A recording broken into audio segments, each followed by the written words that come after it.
అరే అదే మొన్నటిదాకా బీఆర్ఎస్లో ఉండే అక్కడ వాని సంపాదన కోసం పోయింది. రేవంత్ రెడ్డి వచ్చిండు. రేవంత్ మొత్తం సాగిలిపోతున్నది. ఈ కాంగ్రెస్ ప్రభుత్వం వస్తే ప్రజలకు ఇబ్బంది కాలమే. ఇప్పుడు ఈ కాంగ్రెస్ ప్రభుత్వం వల్ల ఇప్పుడు ఏది ఇప్పటిదాకా సాయం అందలేదు. కేసీఆర్ పాలన మంచిగా ఉండినా ఇప్పుడు రేవంత్ రెడ్డి సార్ పాలన మంచిగా ఉన్నది లెక్క చూస్తే వాందే మంచిగా ఉంది అంత మంచిగా ఎత్తాను కదా పాపం. పెడుతున్నాడు. ఎవరికి ఇస్తున్నాడు అయ్యా సార్? మీరు సారు 500 గ్యాస్ ఇస్తాడు ఇచ్చిండా, 2500 ప్రతి ఆడబిడ్డకి వేస్తాడు వేసిండా.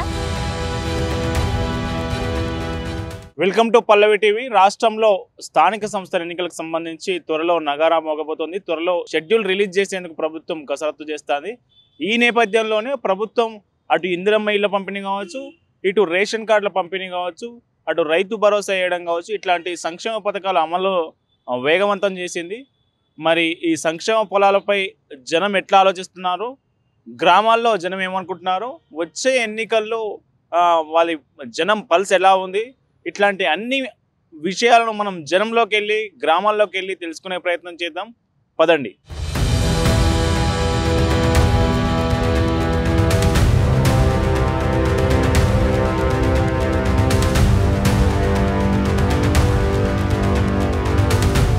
ప్రస్తుతం మనం రంగారెడ్డి జిల్లా శంకరపల్లి మండలం బుల్కాపూర్ గ్రామంలో ఉన్నాం. ఈ గ్రామంలో కొన్ని రోజుల్లో త్వరలో ఎంపీటీసీ, జెడ్పీటీసీ, సర్పంచ్ ఎన్నికలు రాబోతున్నాయి.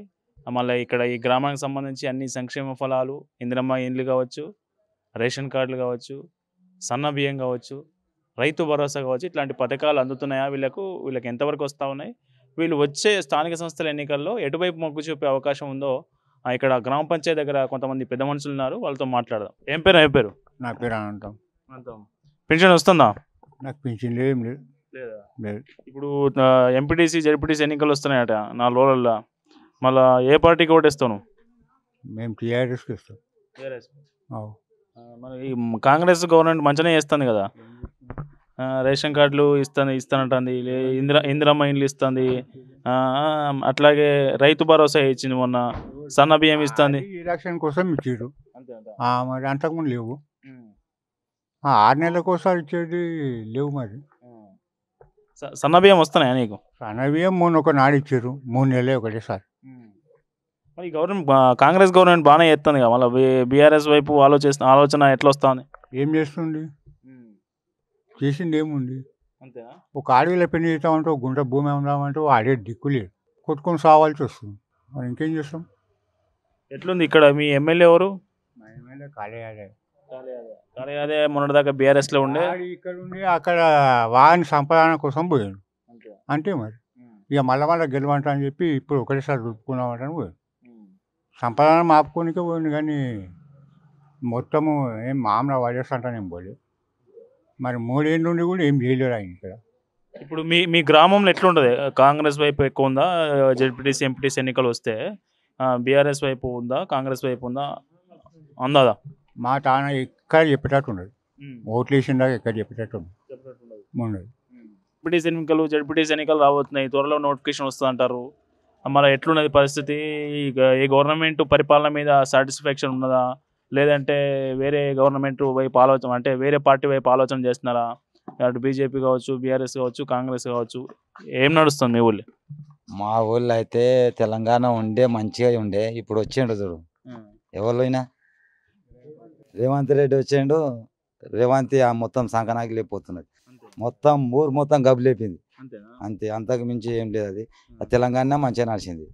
ఎందుకే బాగానే చేస్తాడు కదా, ఇప్పుడు మనకు సన్న బియ్యం ఇస్తున్నాడు, ఇందిరమ్మ ఇండ్లు ఇస్తాడు, సన్న బియ్యం ఇస్తాడు, రేషన్ కార్డులు అవి బంద్ చేసిండు. 10 ఎకరాలు ఉన్న వాళ్ళకి బంద్ చేసిండు, గుంటలకి వేస్తుండు పైసలు అన్నీ వేస్తుండు. ఏంది బస్సులు వేసిండు పిరి లేడీస్కు, జెంట్స్కి ఏమో ఇప్పుడు అడవిలో ఉచితంగా ఉన్న అడవిలకు ఏమింది, మహిళలకు 2500 అని ఉచితం వేస్తా అన్నాడు కదా, అవి లేదు. గ్యాస్ లేదు. గ్యాస్ 500కి గ్యాస్ ఇస్తున్నాడు కదా, మీకు వస్తలేదా? వస్తలే, మాకు గ్యాస్ లేదు, ఏం లేదు. ఇంకా 50 రూపాయలు పెంచండి ఇవే. ఆ గ్యాస్ లేదు. ఇప్పుడు ఫ్రీ కరెంట్ బిల్ వస్తుంది 200 యూనిట్ల వరకు ఫ్రీ కరెంట్ బిల్ వచ్చింది, ఇచ్చిండు. ఇప్పుడు లేని వాళ్ళకి వచ్చింది, అది కరెక్టే, అది మంచిగా చేసిండు. కానీ ఇవన్నీ భూముల రేట్లు పోయినాయి, అన్ని పోయినాయి, అంత సంఖ్య ఆగిపోయింది. రూపాయలు లేకుండా అయింది.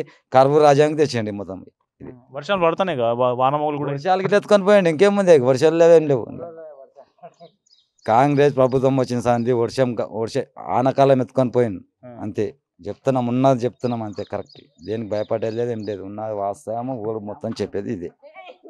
అంతేనా కదా? ఏంది కాంగ్రెస్ గవర్నమెంట్ ఇంత బాగా చేసినా కానీ జనాల్లో కొంత వ్యతిరేకత కనిపిస్తుంది. ఆ వ్యతిరేక కారణం ఏంటి? అసలు గవర్నమెంట్ దగ్గర ఏం లోపం నడుస్తుంది? నువ్వు ఒక సాధారణ వ్యక్తిగా ఏం గ్రహించను? సాధారణ వ్యక్తి అంటే ఈ కాంగ్రెస్ ప్రభుత్వం వస్తే ప్రజలకు ఇబ్బంది కాలమే. ఇది ఒకప్పుడు 17 సంవత్సరాల కింద నా తెలివి వచ్చినంతలో చూసినప్పుడల్లా 17 ఈ కాంగ్రెస్ ప్రభుత్వం ఉన్నప్పుడు ఇదే పరిస్థితి, ఇప్పుడు ఇదే పరిస్థితి. దీంట్లో ఎటువంటి మార్పు లేదు, మళ్ళా వచ్చిన అవకాశం లేదు. ప్రజలకు వర్షాలు బాగానే పడుతున్నాయి, ప్రభుత్వ పథకాలు అన్ని ఇస్తాడు. గత ప్రభుత్వం కంటే ఇంకెక్కువ పథకాలు పెట్టిండు. ఇప్పుడు ఇది ఉచిత బస్సు కావచ్చు, మహిళలకు ఫ్రీ కరెంట్ కావచ్చు, 500 గ్యాస్ కావచ్చు. ఉచిత బస్సు ఆ మగవాళ్ళని చెప్తాను కొట్టనికే పెట్టాడు. బాసన చంపుతున్నారు మగవాళ్ళు. మగవాళ్ళకు పనులు లేవు, ఆడవాళ్ళకు పనులు ఉన్నాయి. పొద్దుగాలు లేస్తే బస్సు పోతున్నది, ఇంటికాడ పిల్లలు తయారు చేసి స్కూల్కి ఇవ్వాలి, బాసన తోమాలి, పువ్వు వండాలి. మగవాళ్ళకు పనులు లేవు. ఎందుకు పెట్టిండు దాన్ని? పీకనీకే పెట్టిండు దాన్ని. అది అవసరమే లేదు. బస్సులు పిరి దేని గురించి? ఆడిది పొద్దుగా లేచి ఆడికి పోతున్నా కూడా తెలియదు, పనికి టిఫిన్ పట్టుకొని పోతుంది బస్సు. దేనికి అది దానికి ఉపయోగపడేది ఏమీ లేదు. ఇది మొగన్ని పెళ్ళాన్ని విడదీయనికనే బస్సు పిరి. అట్లా జరుగుతున్నాయి, అట్లా జరుగుతున్నాయి అంతే. ఈ ప్రభుత్వం వచ్చింది అందుకే. ఈ కాంగ్రెస్ ప్రభుత్వం వస్తే ప్రజలకు ఇబ్బంది కాలమే. ఆ చేతిలో రూపాయి ఉండదు. ఇప్పుడు 1,00,000 రూపాయలు బంగారం అయింది. గుంట అమ్మితే 1,00,000 గుంట, 2 లక్షల గుంట మా పెద్దది అవుతుంది. ఇప్పుడు ఈ పరిస్థితిలో వాడిని ఆపదకి అమ్మాలంటే, పిల్లల పెళ్లి చేయాలంటే ఎట్లా చేస్తాడు? చేయలేడు. అంటే భూముల రేట్లు కాంగ్రెస్ వచ్చిన తర్వాత భూముల రేట్లు పెరిగినాయా, తగ్గినాయి? మీ దగ్గర ఎట్లా ఉంది పరిస్థితి? తగ్గిపోయింది. భూములు కొనడానికి వచ్చే వాడు వస్తలేడు. భూమి అని అడిగే వ్యక్తి లేడు. ఈ బుల్కొప్పురమే కాదు, ఇక్కడ మొత్తం ప్రతి ఒక్క ఊర్లో నూసు ఈను అదే వస్తుంది. దీంట్లో ఎటువంటి మార్పు లేదు. ఈ కాంగ్రెస్ ప్రభుత్వం ఏ జమానాలు ఉన్నదో అప్పుడు కరువు కాలమే, ఇప్పుడు పరిస్థితి అదే. సన్న బియ్యము, బొచ్చుల బియ్యం, ఆ బియ్యం వస్తే మనం తింటాం, బతాం అనేది లేదు. కష్టం చేసుకుంటే ఎట్లనైనా వాడు ఏ బియ్యం అనేది తినేటోడున్నాడు. ఇవి వచ్చిన అందులో ప్లాస్టిక్ బియ్యం వస్తున్నాయి, అందులో ప్లాస్టిక్ కలుస్తున్నాయి. మేము మొన్న వండి చూస్తే ఇట్లా అంటే అది సాగుతున్నది బియ్యం. సన్న బియ్యంలోకి వెళ్ళి మేము వండుతుంటేనే నీళ్ళ మీద తేలిపోయింది అది. ఇప్పుడు మీ ఊరికి ఏమైనా ఇందిరమ్మ ఇండ్లు వచ్చినాయా? వచ్చినాయి. అది జాగాలు ఖాళీ ప్లేస్ ఉన్న వాళ్ళకు వచ్చినాయి. కానీ పనసలు అయితే ఇంకెవరికి రాలేవంట అవి. కానీ కడుతున్నారు, ఇక బీస్మిట్లు లేపుతున్నారు, కరెక్ట్ వాళ్ళు కడుతున్నారు, స్లాప్లే పడ్డాయి. ఇక పనస వచ్చినాయా రాలేదా తెలియదు మనకి ఇంకా. కానీ పైసలు అయితే నేను అడిగిన కట్టేటోళ్ళను, ఒక్కో బిల్లు అన్న లేచిందా అంటదంటే ఇంకా బిల్లు గిట్ట ఏం రాలేవంటానని అన్నారు. మనం ఇక వాళ్ళ కడుపులో జోరు అయితే మనం చూడం కదా. ఇల్లు కట్టేటోళ్ళను మనం అడిగితే ఒక్క బిల్లు అన్న లేచిందా, బీస్మిట్లు వచ్చినాయంట అంటే ఒక బిల్లు గిట్ట ఏం లేవలేదు. మనం సొంతగా పైసలు ఉంటేనే ఇల్లు పెట్టుకోవాలి. అది ఇప్పుడు గత 10 ఏళ్లలో బీఆర్ఎస్ ప్రభుత్వం, కేసీఆర్ ప్రభుత్వం ఒక్క రేషన్ కార్డు కూడా ఇవ్వలే పేదలకు. పెళ్ళిళ్ళై పిల్లలు పుట్టి వాళ్ళు కూడా పెద్దోళ్ళు అయినా కానీ రేషన్ కార్డు లేక బాగా ఇబ్బంది పడ్డారు. మేము రాగానే 5 లక్షల కొత్త రేషన్ కార్డులు ఇస్తున్నాం, ఇప్పుడు 25వ తారీఖు నుంచి ఇవ్వబోతున్నామని సీఎం రేవంత్ రెడ్డి చెప్తా ఉన్నారు. మీ ఊళ్ళో రేషన్ కార్డులు వచ్చినాయి కొత్తవి? రాలేవు. టీవీలో న్యూస్ ఇస్తుంది కదా, వస్తాయి అనేది. ఇప్పుడు పోయిన నెల సంది చెప్తూనే ఉన్నది. గృహలక్ష్మి పథకం 2,500 ఇస్తామని, కళ్యాణ లక్ష్మి 1,116 కాక తులం బంగారం పెడతా అని గెలిచిన సంది న్యూస్ అదే ఉన్నది. ఎవరికి కొన్ని కోట్ల పెళ్లిలు అయినాయి. ప్రతి ఒక్క ఊర్లో ఒక 4 పెళ్లిళ్ళు లెక్క పెట్టుకో, ప్రతి ఒక్క ఊర్లో కొన్ని కోట్ల పెళ్లి అయినాయి. కళ్యాణ లక్ష్మి కరెక్ట్ లేదు. ఇక నువ్వు తులం బంగారం ఇవ్వడానికి లేదు. అదంతా వేస్ట్ ముచ్చట్లు. వీళ్ళు ఏంటంటే ప్రభుత్వం రాజకీయం గెలవాలి అని చెప్పి నోసు వాళ్ళు అప్డేట్, వీని మీద వాడు వాని మీద వీడు, రాజకీయం. కానీ మనం జనం అయితే మారలేము కదా. పొద్దుగాలు వేస్తే కష్టం చేసుకుంటాడైతే మారలేడు కదా మనిషి. పొద్దుగాలు వేస్తే మన కష్టం వానిది. కానీ రాజకీయం అట్లా కాదు కదా. ఎవడు 10 రూపాయలు ఇస్తాడా అంటే దాంట్లోకి ఇప్పుడు కాలేదా గెలిచింది మాకు ఇక్కడ మా బీఆర్ఎస్ ప్రభుత్వం అది వచ్చింది. ఈయనకున్న ఆస్తులు పోతాయని చెప్పి వాడన్లకి ఇవ్వ. అట్లా అందరు అందులోనే ఉన్నారు. ఇప్పుడు ఆ ఒక్కని సమస్యనే అనేసి చెప్పే రూల్ ఏం లేదు. అందరు అందులోకి వెళ్ళిపోయారు కాంగ్రెస్ ప్రభుత్వంలోకి. ఇక దీనికి దచ్చ కూడా ఎవరు లేడు. ఇక ఎన్ని 24 పథకాలు మీకు తెలిసే ఉంటుంది. ఆ పథకాలలో ఏది లేదు. ఒకటి కరెంటు 200 యూనిట్లు ఫ్రీ అన్నాడు, బస్సులు ఫ్రీ. ఇప్పుడు ఆ 2 నడుస్తున్నాయి అంతే. దానివల్ల ఆడోళ్ళు మగవాళ్ళని కొట్టేటి ప్రభుత్వం ఇప్పుడు ఇది బస్సులు ఫ్రీ పెట్టి. అదే స్కూల్ చదువుతున్నారు పిల్లలు. ఇప్పుడు ₹1,00,000 బిల్లు ఉన్నది, 50,000 మాఫ్ చేసి ఒక 50,000 పిల్లలకు సేఫ్టీ చేస్తే అది ఉపయోగం. ప్రతి ఇంటికి అది ఉపయోగపడుతుంది. ప్రాబ్లమ్స్లు అవి. ఇది మేము బీఆర్ఎస్ అవన్నీ మనకెందుకు కానీ ఈ ప్రభుత్వం వస్తే మనుషులు నేలవట్టుడే, అడుగు గడ్డ ఎక్కడు. ఇప్పుడు ఇంతకుముందు ఒక పెద్ద మనిషి మాట్లాడుతుంటే పనులు ఏం లేవు, మేము అసలు పనులు లేకుంటే ఖాళీగా ఉంటున్న పరిస్థితి ఉన్నది అని చెప్తున్నారు. నిజంగా పనులు లేవా చేసుకోవడానికి? లేవు.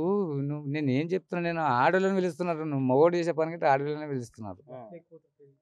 మగోనికి ఇంకా పని నువ్వు ఆడవరే కానీ ఆడదానికి అంత ఎక్కువలే, మగోనికి అంత ఎక్కువలే. ఒకవేళ పోయినామనుకో దానికి మగోనికి వాల్యూ ఏమన్నది? వాడున్నప్పుడు అది 900 కూలి, ఆడదానికి 400 కూలి, ఇద్దరు కలిసి కష్టం చేస్తారు, సర్దుకొని పోదురు. ఇప్పుడు మగోనికి ఆడవని కానీ ఎవడు బయట పని చెప్పడు, ఆడపిల్లలకే పనులు. అది పొద్దుగాలు లేచి బాడుకో ఇంటికాడ కూర్చొని తింటున్నావు, నేను కష్టం చేసుకొస్తున్నాటని చెప్పి అది ఇంటికాడ ఉన్న మగోని తిట్టబట్టి. ఇది ఇద్దరాల మూలకు గొట్ల పెట్టే పంచాది ఇది ప్రభుత్వం. ఇది